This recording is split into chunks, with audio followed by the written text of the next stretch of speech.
YS Vivekananda Reddy గారి కుమార్తె సునీత, జగన్మోహన్ రెడ్డి గారి సోదరి షర్మిలమ్మ ఎన్నికల ప్రచారంలో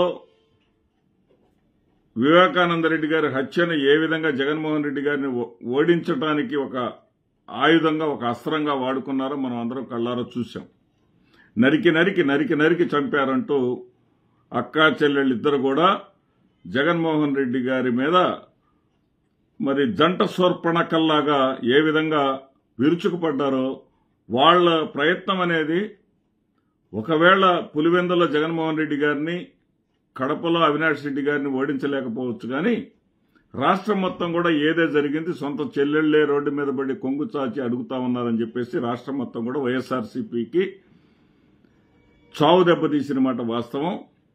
సరే, ఏది ఏమైనా సరే అప్పుడు సునీత చెప్పింది ఏంటంటే, ఇది జగన్మోహన్ రెడ్డి గారు తొక్కి పెడుతున్నారు ఈ కేసుని, సోదరుడైనటువంటి అవినాష్ రెడ్డిని కాపాడుకోవడం కోసం ఈ కేసును తొక్కి పెడుతున్నాడు. ఇది కేవలం 3 లేదా 4 నెలల్లో పూర్తయ్యేటటువంటి ఈ విచారణని అనవసరంగా తొక్కి పెడుతున్నారని చెప్పారు. మరి ఈ కూటమి ప్రభుత్వ అధికారంలోకి వచ్చి ఇప్పటికి 8 నెలలు అయింది. మరొక 6 నెలలు గడువు కోరుతూ 6 నెలల లోపు విచారణ పూర్తి చేయాలి అంటూ ఈ రోజున ఆవిడ తెలంగాణ హైకోర్టులో పిటిషన్ దాఖలు చేశారు. ఈ పిటిషన్లో అనేక విచిత్రమైనటువంటి అంశాలను కూడా జోడించారు. వైఎస్ అభిషేక్ మరణాన్ని కూడా, అతను చనిపోవటాన్ని కూడా ఇక్కడ ప్రస్తావించారు.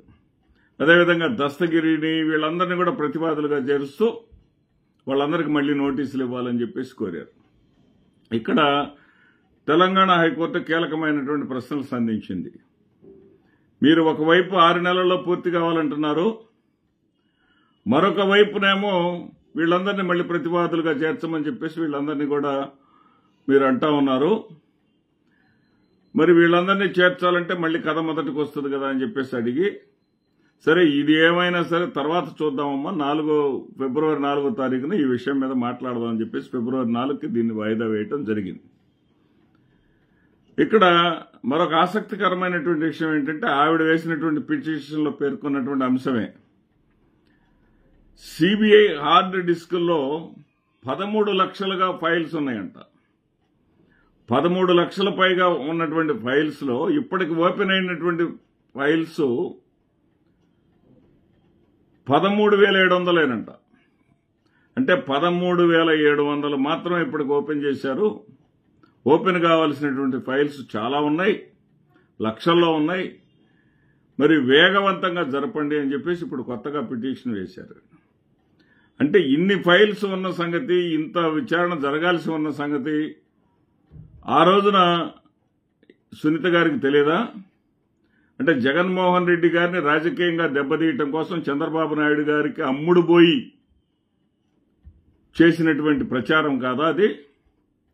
ఆ రోజున ఏ రోజైనా సరే మరి ఇన్ని హార్డ్ డిస్కుల్లో ఇన్ని లక్షల ఫైల్స్ ఉన్నాయి, వీటన్నిటి మీద విచారణ జరగాలంటే కాలం పడుతుందన్న సంగతి ఆవిడకి తెలియదా? అంటే జగన్మోహన్ రెడ్డిని దోషిగా చేయటం కోసం, జగన్మోహన్ రెడ్డి మీద ప్రజల్లో విద్వేషాన్ని రెచ్చగొట్టడం కోసం, నింపటం కోసం ఈ సోదరీమణులిద్దరు కూడా జంట శూర్పణఖల్లాగా చేసినటువంటి ప్రయత్నమే తప్ప ఏమైనా దీంట్లో ఉన్నదా?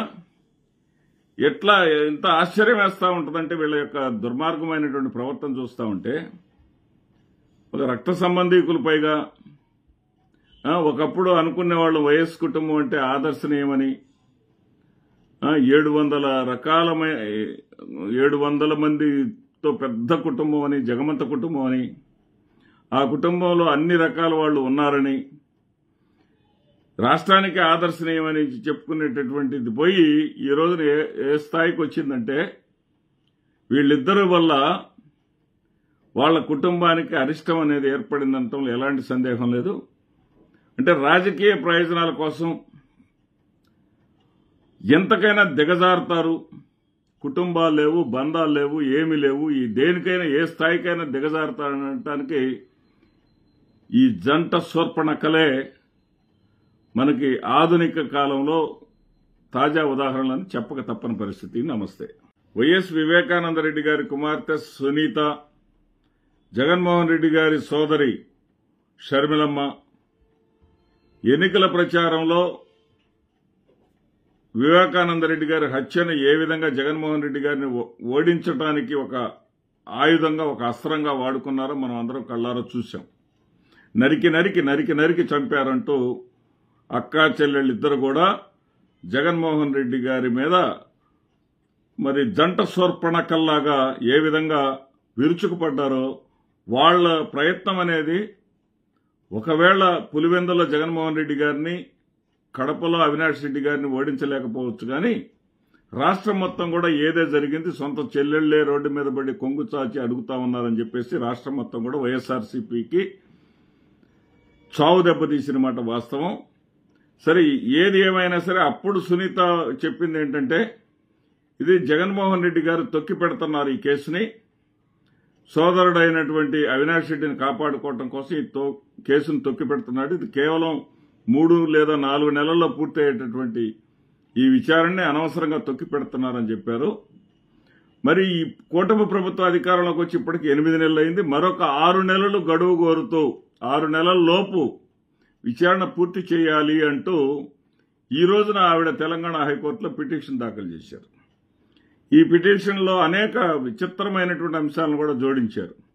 వైఎస్ అభిషేక్ మరణాన్ని కూడా, అతను చనిపోవటాన్ని కూడా ఇక్కడ ప్రస్తావించారు. అదేవిధంగా దస్తగిరిని వీళ్ళందరినీ కూడా ప్రతివాదులుగా చేరుస్తూ వాళ్ళందరికీ మళ్లీ నోటీసులు ఇవ్వాలని చెప్పేసి కోరారు. ఇక్కడ తెలంగాణ హైకోర్టు కీలకమైనటువంటి ప్రశ్నలు సంధించింది. మీరు ఒకవైపు 6 నెలల్లో పూర్తి కావాలంటున్నారు, మరొక వైపునేమో వీళ్ళందరినీ మళ్లీ ప్రతివాదులుగా చేర్చమని చెప్పేసి వీళ్ళందరినీ కూడా మీరు అంటా ఉన్నారు. మరి వీళ్ళందరినీ చేర్చాలంటే మళ్లీ కథ మొదటికి వస్తుంది కదా అని చెప్పేసి అడిగి, సరే ఇది ఏమైనా సరే తర్వాత చూద్దామమ్మా, ఫిబ్రవరి 4వ తారీఖున ఈ విషయం మీద మాట్లాడదామని చెప్పేసి ఫిబ్రవరి 4కి దీన్ని వాయిదా వేయటం జరిగింది. ఇక్కడ మరొక ఆసక్తికరమైనటువంటి విషయం ఏంటంటే, ఆవిడ వేసినటువంటి పిటిషన్లో పేర్కొన్నటువంటి అంశమే, సిబిఐ హార్డ్ డిస్కుల్లో 13 లక్షలుగా ఫైల్స్ ఉన్నాయంట. 13 లక్షల పైగా ఉన్నటువంటి ఫైల్స్ లో ఇప్పటికి ఓపెన్ అయినటువంటి ఫైల్స్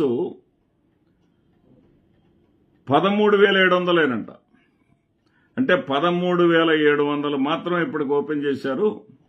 ఓపెన్ కావాల్సినటువంటి ఫైల్స్ చాలా ఉన్నాయి, లక్షల్లో ఉన్నాయి. మరి వేగవంతంగా జరపండి అని చెప్పేసి ఇప్పుడు కొత్తగా పిటిషన్ వేశారు. అంటే ఇన్ని ఫైల్స్ ఉన్న సంగతి, ఇంత విచారణ జరగాల్సి ఉన్న సంగతి ఆ రోజున సునీత గారికి తెలియదా? అంటే జగన్మోహన్ రెడ్డి గారిని రాజకీయంగా దెబ్బతీయటం కోసం చంద్రబాబు నాయుడు గారికి అమ్ముడుపోయి చేసినటువంటి ప్రచారం కాదా అది?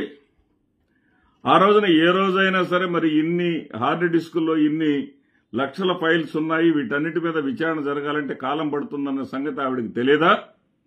అంటే జగన్మోహన్ రెడ్డిని దోషిగా చేయటం కోసం, జగన్మోహన్ రెడ్డి మీద ప్రజల్లో విద్వేషాన్ని రెచ్చగొట్టడం కోసం, నింపటం కోసం ఈ సోదరీమణులిద్దరు కూడా జంట శూర్పణఖల్లాగా చేసినటువంటి ప్రయత్నమే తప్ప ఏమైనా దీంట్లో ఉన్నదా?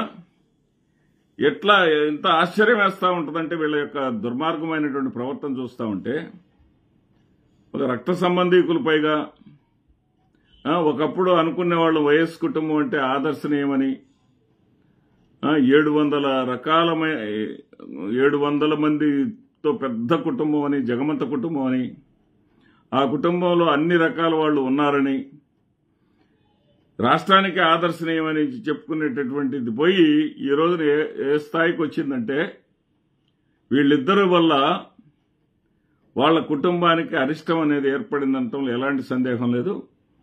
అంటే రాజకీయ ప్రయోజనాల కోసం ఎంతకైనా దిగజారుతారు. కుటుంబాలు లేవు, బంధాలు లేవు, ఏమీ లేవు. ఈ దేనికైనా ఏ స్థాయికైనా దిగజారుతారనటానికి ఈ జంట శూర్పణఖలే మనకి ఆధునిక కాలంలో తాజా ఉదాహరణలని చెప్పక తప్పని పరిస్థితి. నమస్తే.